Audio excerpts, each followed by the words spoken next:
Welcome to the Tech Egg. Don't get scrambled. Enjoy the video.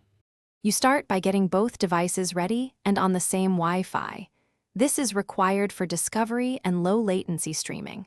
Once both are connected, open EasyCast on the receiver and the sender app on your phone or laptop and grant permissions for local network and screen capture.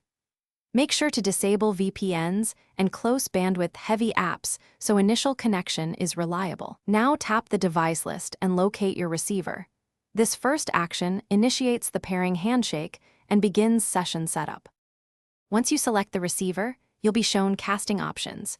Choose full screen or windowed mode depending on whether you need multitasking.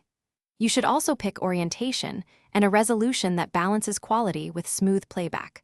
Lowering resolution reduces lag on slower networks.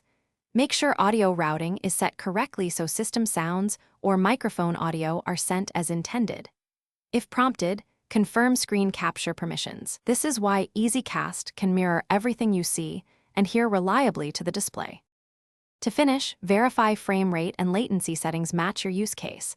Higher frame rates are better for video, lower for slides. Once streaming, make minor adjustments. Reduce resolution or frame rate if you notice stutter, or move closer to the router to improve signal. If the receiver disappears, restart the EasyCast app on both devices and reboot the receiver. That usually clears discovery errors. And if issues persist, switch Wi-Fi bands or temporarily disable firewalls to restore connectivity quickly. Thanks for watching. Consider subscribing if I helped unscramble your problems.